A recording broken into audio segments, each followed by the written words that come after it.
Hello student, welcome to our channel exam album.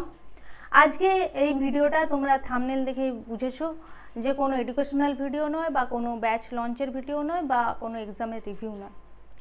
আজকে সারা পশ্চিমবঙ্গ যেই খবরটা নিয়ে তোলপাড়, সেই আর.জি. কর মেডিকেল কলেজের একজন ডক্টর যে কিনা খুন করা হয়েছে, যাকে নির্মম অত্যাচার করে।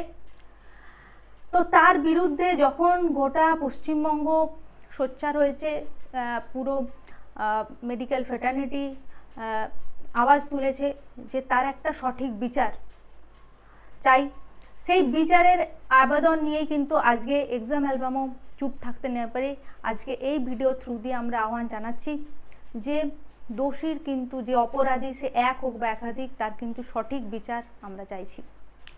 প্রচুর স্টুডেন্ট, তোমরা জানো জবের থেকে এএনএম জিএনএম পরীক্ষা শুরু হয়েছে বা জেএনপাসের পরীক্ষা চলছে, প্রচুর নার্সিং স্টুডেন্ট এক্সাম অ্যালবাম থেকে, হাজার হাজার স্টুডেন্ট এক্সাম অ্যালবাম থেকে চান্স পেয়েছে। বিভিন্ন সরকারি বেসরকারি কলেজে তারা পড়ছে, হয়তো ভবিষ্যতে তারা চাকরিও পাবে, সে সমস্ত জায়গায় চাকরি করবে।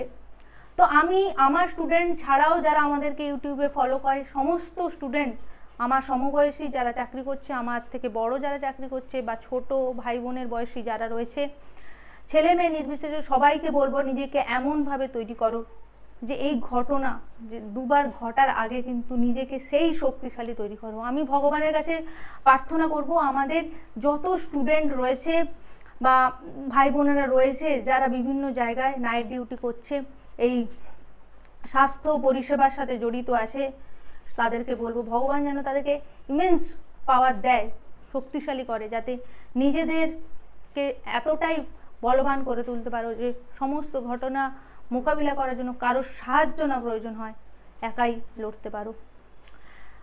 তো এটাই আমি বলে শেষ করব ভিডিওটা, যে যে অপরাধী তার আমরা সঠিক বিচার চাইছি। সেই সরকারকে আমরা আবেদন জানাচ্ছি যাতে সঠিক বিচার যে তরুণীটি মারা গিয়েছে সে যেন পায়, এবং ভবিষ্যতে এই স্টুডেন্টের ওপর যে অত্যাচারগুলো হচ্ছে সেগুলো যেন বন্ধ হয়, তার জন্য কড়া পদক্ষেপ যেন সরকার নেয়। প্রচুর স্টুডেন্ট আমাদের বিভিন্ন সরকারি বেসরকারি কলেজে রয়েছে, তারা আমাদের সাথে যোগাযোগ করে, তাদের কষ্ট যে ঘন্টার পর ঘন্টা ডিউটি, তাছাড়া কলেজ লাইফেও বিভিন্ন অ্যাসাইনমেন্ট, রাত জেগে জেগে বাড়ি আসতে না পারা, এই একটা এনভায়রনমেন্টে কাজ করা, অনেক ইনসিকিউরিটিতে ভুগছে তারা। তো সরকারকে বলবো এদেরও জন্য কিছু একটু ভাবা হোক। আমরা জানি যে রাতের সাথী বলে একটা প্রকল্প সরকার এনেছে, জানি না কবে ইমপ্লিমেন্ট হবে, কতটা ইমপ্লিমেন্ট হবে তাও বলবো। প্রত্যেক মহিলাকে বলবো নিজের এতটাই শক্তিশালী হও যাতে কেউ তোমাকে হারাতে না পারে, এটাই বলবো। একটা মহিলা যদি পিছিয়ে পড়ে, সমাজ পিছিয়ে পড়বে। তাই এই সমস্ত ঘটনার জন্য কেউ এতটা ভয় পেও যেও না যে অ্যাডমিশন নেব না বা পড়বো না বা স্বাস্থ্য পরিষেবায় আসবো না, এগুলো ভয় পেলে চলবে না। একটা কথা বলবো, আমি যখন ম্যাথামেটিক্স পড়াতাম সবাইকে বলতাম ভয়কে জয় করতে হবে, তোমাদেরকেও বলবো ভয়কে জয় করো, আরও বেশি বেশি করে পরীক্ষা দাও, আরও সব জায়গায় অ্যাডমিশন নাও, এবং সবাইকে বুঝিয়ে দাও যে মেয়েরাও কম নয়।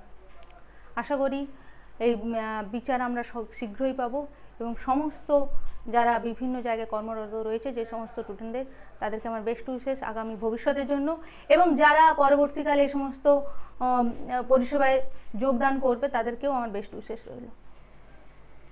Thank you.